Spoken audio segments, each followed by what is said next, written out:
jeunes filles en fait insérer ci seen bopp que ni war nañu mun a am xam-xam war nañu mun a dugg maanaam ci lépp lu nga xamante ni soxal na réew muy soxal na àdduna di leen defal ay formation def nañ aussi le projet Rokhaya boo xamante ni on luttait contre scolarisation des jeunes filles fexe jeunes filles aussi di mën a jàng di mën a am xam-xam di mën a liggéey seen réew def nañ aussi yeneen activité man lépp lu nga xamante ni ci biir Sénégal concerne na la femme jóg na ñu ciy wax club Soxna jóg na taxaw ci défendre la femme donc def nañ activité ay sorties nationales def nañ ay sorties régionales def nañ ay formations yu bëri yoo xamante ni pour les femmes la dans tous les domaines d'activité surtout ci corps agroalimentaire. D'accord bon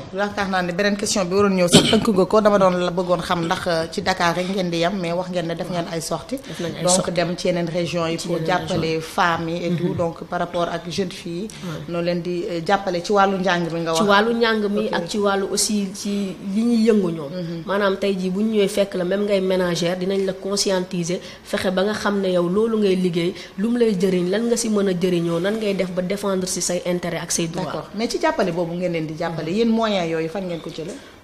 Moyens yooyu moom am nañ ay partenaires souvent nag en commençant certaines activités dañuy commencer par des moyens propres. Parce que fii boo bëggee dem il faut nga commencer def benn activité ñu xam ne commencer na nga ak sa propre moyen. D'abord si ngay mën a interpeller les partenaires potentiels. Ou bien ñi nga xamante ni ñooy partenaires yi nga xamante ni affilié wu nañ. Par rapport ak sa activité ñu mën la accompagner. D'accord Ndeye Fatou.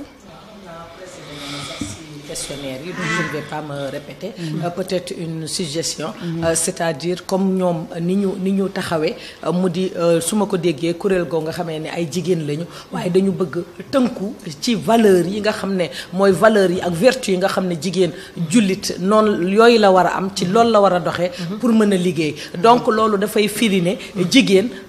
soxlawul exhibé wu soxlawul taxaw futteeku pour liggéey loolu déjà c'est un point te defe naa daanaka bu ñuy wax yàqu-yàqu jamono boobu moo ci jiitu donc déjà c'est un pas jigéen soxlawul fen pour mën a liggéey loolu itam pas la boo nga xam parce que gis nañ ko bés bu ne nga gis jigéen joo xam ne day wax dara bu ñu demee ba sa cëppaandaw ga mu ne xëy na dama bëggoon am dara wala liggéey bi moo ko waraloon wala nangam naa donc loolu dafa am solo ci parce que bari na ay jigéen yu organisé wu di def ay kuréel pour kii peut-être mais bii peut-être mën nañ wax ne bokk na ci kuréel yi authentique parce que bu fekkee ne dangeen ne vertu li nga xam ne suñu diine loolu la ñu sant ci loolu ngeen di tënku d'abord ci yiw ci mën a ku leen xool xam ne kii jigéenu sénégalaise la wala jigéen africaine la tënku ci li nga xam ne moom mooy sunu valeur ba pare wëlbatiku liggéey defe naa loolu dafa am solo xanaa di ñaan yàlla rek mu jàppal leen te mu bëri parce que déjà question bi tënk nga ko sax ni yéen a ngi ci biir réew mi yépp defe naa kon yàlla na gën a yaatu en fait pour mën a sensibiliser parce que bari nañ xale yu jógee à l'intérieur du pays ñëw fii ñu jël leen defar leen teg leen di leen jaay pour ñu am donc liggéey boobu bu ngeen ko defee peut-être xëy na du ñàkk ñoom dinañu mën a toog ci seen fief am liggéey bu yiw def ko ci yiw am ci lu ñu gagné ci seen vie ci seen famille ci lépp ànd ak yiw ak diine. D'accord am na solo trop contribution boobu soxna Ndeye Fatou def tey tamit wax ngeen ne da ngeen di def protection des enfants surtout les enfants talibés donc yaakaar naa ne Sénégal fi mu toll pour nekkaat di wax jafe-jafe yi nga xamante ne talibé yi am nañ ko xam naa ne peut-être du ma ne yàq sa wax la waaye ñëpp teg nañ ko gis nañu ko ne talibé yi vraiment ci ay jafe-jafe kese lañu dëkk problème mu mendicité bi également démb rek. Waxtaan nañ ci ak suñu invité bi nga xamante ne moo jóge woon ba Mbaaw di Ndiokhobay Diouf alors ci loolu noonu ci wàllu enfant talibé yi lan ngeen préparé wu pour def ko pour jàppale leen. xam nga Serigne Touba dafa ne dafa joxe définition de la femme. Et son esprit est saint. Elle est pieuse. Elle est droite, elle ne fait que du bien et en parle. Loolu la Serigne Touba wax ci définition de la femme. Donc nous on a été très tôt femme. Parce que yàlla daf ñu may chance ñu approché wu une personnalité ku mel ni Serigne Saliou Fall. Nous avons grandi auprès de cet homme qui est authentique sur le plan spirituel que sur le plan temporel. ñëpp xam nañ ne ku bëri xam-xam la. C'est un consultant international de renommée. Maintenant ñun ñu grandir ci banlieue bi màgg ak taalibe yi à leur côté. di gis par exemple li nga xamante ni dañ koy dund du la ne sax loolu moo tax indi sax journée nationale du talibé ñu gis ne talibé yi dañ doon demandoo xëy di jàngi école ñoom ñuy xëy di dem yalwaani ñu dund ak proximité boobu ak ñoom bon d'ailleurs ñu xool nag réunir comité de management nu club Soxna bi ñu ne vraiment lii war nañ si jeter un coup d'œil ñu xool nag ñu def réunion ñu def enquête dem si marabout yi ne leen lu tax taalibe yi di yalwaan di sonn ni ñu ne parce que ñoom amuñu luñ leen jox ñu lekk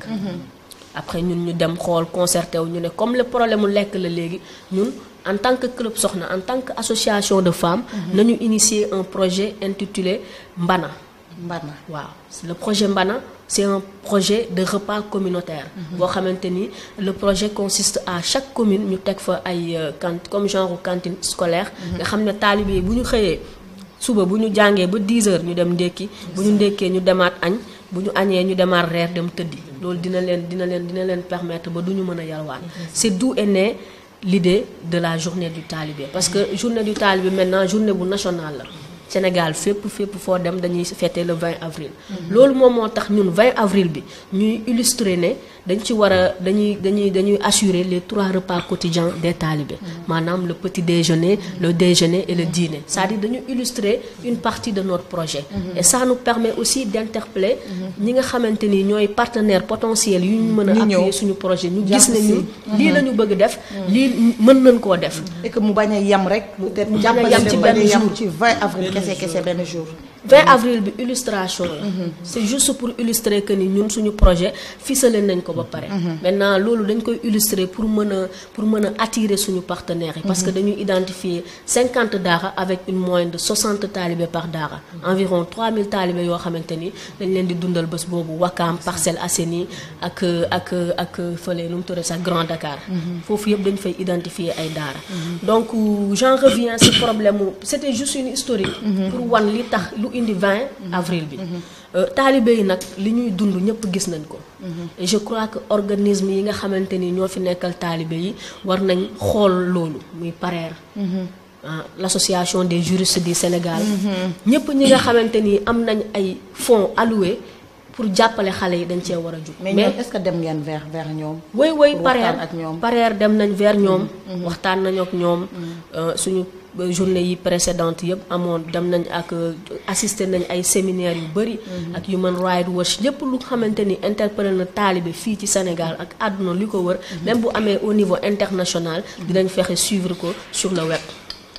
donc voilà mais dama bëggoon wax que ni taalibe yi dafa am ay parties prenantes yu bëri seen problème bi muy ci parents yi muy ci population bi muy ci état bi et que je crois que il est temps que les responsabilités se prennent dañoo war a commencer jël responsabilité ci taalibe yi parce que xale yi dañu exposé wu ci danger yu bëri da ngay jékki-jékki ñu ne la un camion a écrasé un talibé à Koungheul dem bàyyi ko fa ñu ñëw ne la un 4x4 dafa jël benn talibé yóbbu ko les talibés sont violés mais qui protège ces enfants là qui protège ces enfants-là et comment les protéger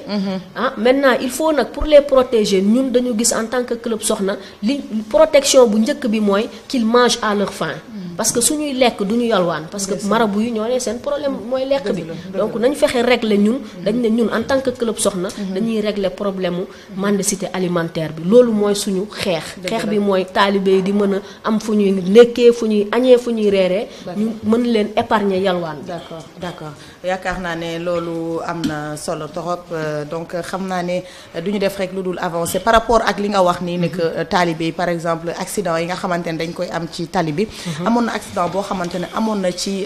VDN bi loolu daf ma xawoon marqué alors ñuy jaalewaat encore une fois donc xale yooyu nga xamante ne dañu defoon accident ci VDN mu nekkoon accident bu metti nga xam ne élève bu macha allah yi ci la ñu génnoon àdduna mais aussi bu ñuy wax affaire accident bi amoon na taalibe bu ci bokk mais da ngay dégg ne que ñëpp dañu concentré wu ci ñaar ñooñu rek donc taalibe yi boolewuñu woon sax taalibe bi ci ñi nga xamante ne ay victimes lañu donc mu nekkoon loo xamante ne man daf ma metti woon nu mu ma mettee ci ñooñu génn àdduna noonu la ma mettee woon ci taalibe bi pour wax ne rek li ngay wax ni dëgg la taalibe yi dañuy def accident ñu ne tey de benn taalibe lañ bëgg fee alors duñu gëstu duñu xam parfois sax dafay doon ñoo xamante ne taalibe boo xamante ne mënuñu la wax ne taalibe bi ci bii daara la jóge wala ci bële daara la jóge donc loolu nekk na loo xamante ne day faatu lu metti la